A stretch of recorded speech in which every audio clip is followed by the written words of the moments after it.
Tercera y última parte de nuestro retiro semanal. Y en esta parte quisiéramos que reflexionásemos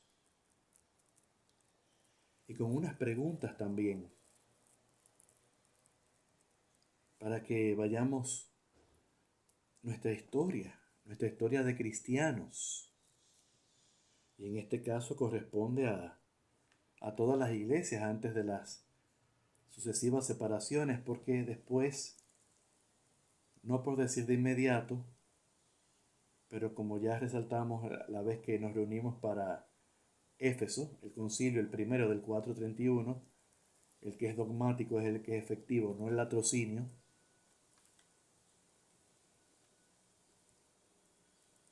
Después de la declaración de Éfeso, tendió la iglesia de Antioquía en algunas partes a separarse del resto del mundo cristiano, de las iglesias, y específicamente Roma. Y la influencia de esta iglesia que se le llamó nestoriana, que ya hoy en día pues se tiene esto como un término despectivo, porque se han llegado a acuerdos de que eh, lo que se interpretó en aquella época no era el sentido de lo que quería dar el heresiarca Nestorio, sino que se utilizaban diversos sistemas eh, de aplicación filosófica a los términos que se empleaban para confesar la fe en una u otra tradición, en una u otra escuela. Y hasta el día de hoy, pues los nestorianos, como se les llama, están por todas las regiones de Mesopotamia como cristianos, en varios lugares del Medio Oriente, y, y con la inmigración de todos estos pueblos hacia América, Australia, se encuentran estos creyentes, iglesias estructurados y en diálogo.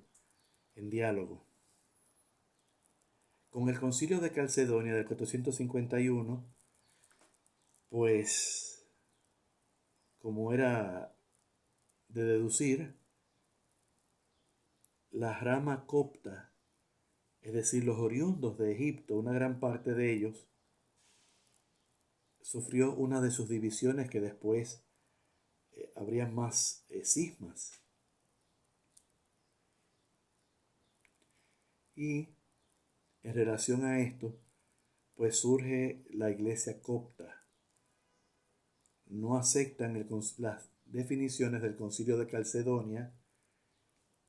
Ellos creen plenamente en que Jesucristo Dios es hombre y verdadero, pero necesariamente hay que unir ciertas coordenadas. Como ya dijimos al final de la segunda parte, querían la emancipación. Estaban asfixiados, estaban aplastados por el imperio. Querían dejar de pagar los impuestos imperiales, querían dejar de sostener a la realeza de ese imperio, a toda la corte imperial, a los señores de aquella época que lo que hacían era administrar las capas senatoriales, las familias reales. Lo que hacían era administrar y competir entre ellos, y a veces inclusive hasta el extremo de atentar una familia contra otra de influencia para tomar el poder. Eso fue acabando con el imperio en sus diferentes regiones, con el imperio cristiano romano. Y la fe no fue ajena a esto, y por eso decide también la iglesia de Alejandría y las demás separarse. Ya vendrá una división que hemos hecho alusión en algunas de las formaciones, clases o retiro que hemos dado, y esto se fue dando el cisma, separaciones entre iglesias históricas. No que dos personas cogieron sus motetes, sus cosas, y se fueron para una iglesia o un grupito pequeñito que se reúne en un local de una casa y ya ahí le ponen un letrero de iglesia. Hago todo este desdén de esas comunidades actuales que conocemos, porque aquello eran iglesias históricas desde la época de los apóstoles mismos. Y vino el gran cisma, como se le llama, entre Oriente y Occidente. Me recuerdo una clase, en una de las especializaciones que hice, que cuando yo decía cisma entre Oriente y Occidente, me miraban raro, hasta uno como que medio se burlaba, y a todos sacerdotes, ¿no? Porque es que el enfoque que se hacía en ese lugar es que se le echaba la culpa a la iglesia de Oriente, entonces el gran cisma de Oriente.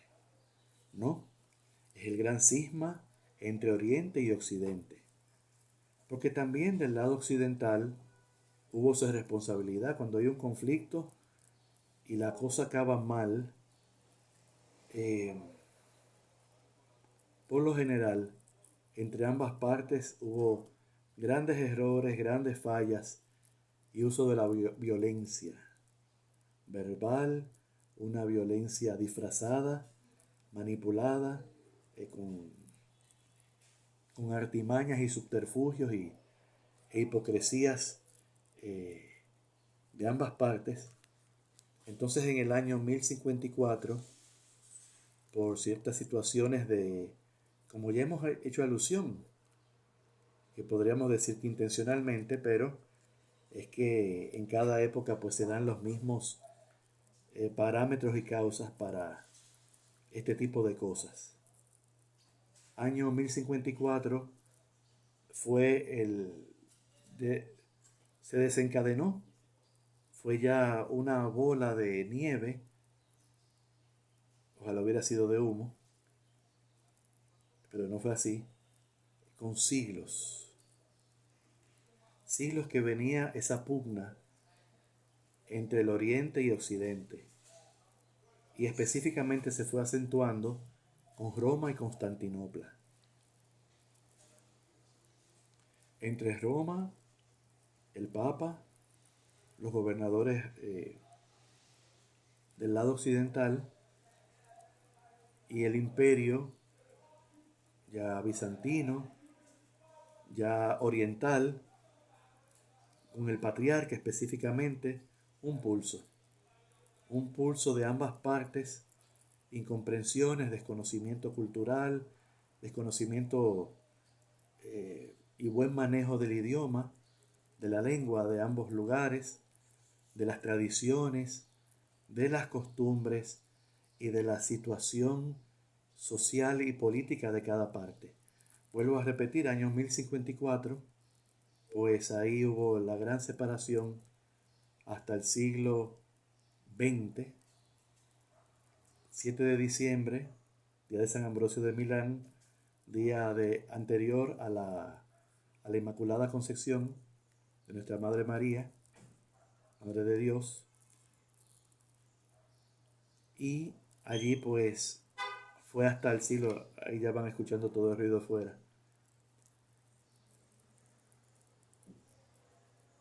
Separación que formalmente, en cuanto a papeles, en cuanto a actas históricas, fueron levantadas por el Papa San Pablo VI y el Patriarca Ecuménico de Constantinopla, Atenágoras I. El Papa lo hizo en el Concilio Vaticano II, el mismo día, a la misma hora, que coincidieran, ¿no? En horario, y pues en, en la sede del Patriarca de Constantinopla, en el Fanar, allí pues el Papa recibió esa respuesta, ya muy trabajada por años, del de levantarse las excomuniones entre la iglesia de Roma y la iglesia de Constantinopla. Vamos a dar gracias a Dios por los tesoros, los logros, los sinsabores, los infortunios, las incomprensiones, hasta situaciones de personas que perdieron la vida por todo esto, de uno y otro lado, del lado de la fe correcta o ortodoxia, del lado de las herejías, es decir, de la fe fuera del contexto de la fe de los apóstoles y de los padres de la iglesia. Por tanto, vamos a dar gracias por el papado, vamos a dar gracias porque Dios de nuestras incoherencias, divisiones, echando pulso, peleas, rencillas, pues Dios se aprovecha de esto para incluso después de siglos anunciarnos la buena noticia. Vamos a dar gracias por un presupuesto de que hay tanto que aprender, hay tanto que corregir de parte mía, de parte de cada uno. Hay que dar gracias por los que consideran que estas cosas son teoría, son elucubraciones, y hay que dar gracias por quienes se desviven por este fascinante mundo de la historia de la iglesia que nos sabe a buena noticia, que nos sabe a maduración, que queremos ser apóstoles de la historia de la iglesia, que todos la conozcan, que todos crezcan de ella. Ella es que nos mantiene en el carril de la fe,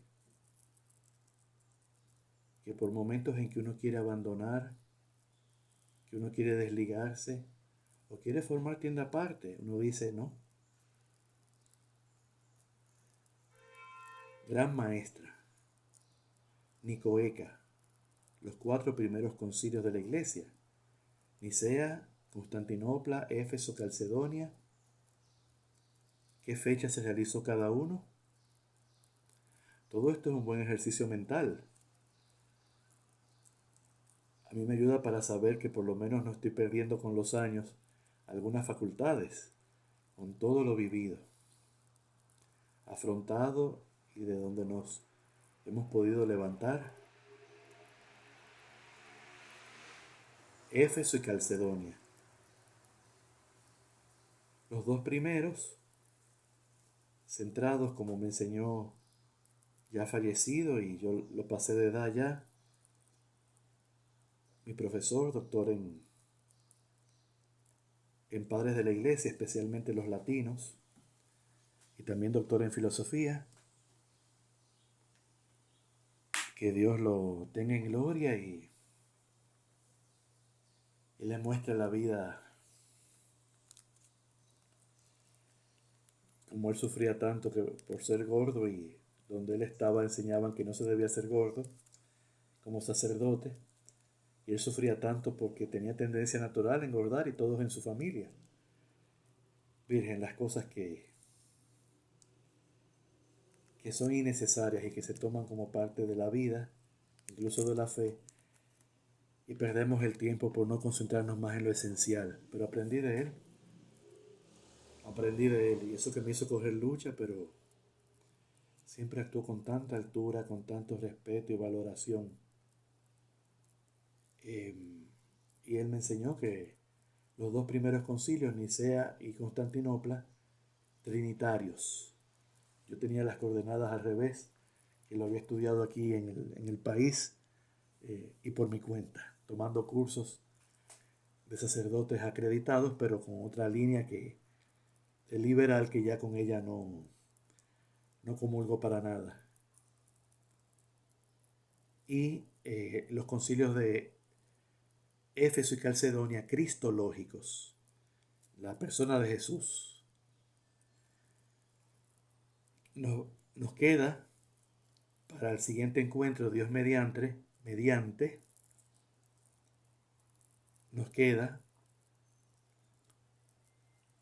Coconico, los 4 siguientes: Constantinopla II, Constantinopla III, Nicea II. Ese tenemos que enfatizar tanto, porque es que la Iglesia declara que la veneración de las imágenes de Cristo, de la Virgen y de los santos es válido, y esto fue en el año 787.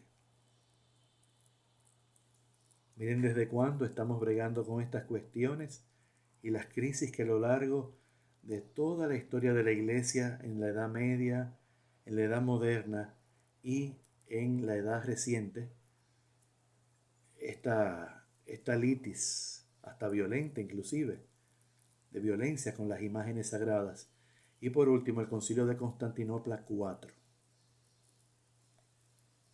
Los 7 primeros concilios, Nicea, Constantinopla, Éfeso, Calcedonia, Constantinopla II, Constantinopla III y Nicea II, los 7 concilios ecuménicos nos vinculan tanto a la Iglesia de Occidente como a la Iglesia oriental. Estos 7 concilios para ambas iglesias los tenemos como patrimonio en común de la fe. Ya pues adelante de estos 7 es una historia que está pendiente de complementarse por todas las iglesias en la búsqueda de la unidad de la fe. María, Madre de la Iglesia, ruega por nosotros. La bendición de Dios Todopoderoso, Padre, Hijo y Espíritu Santo, descienda sobre ustedes y les acompañe siempre.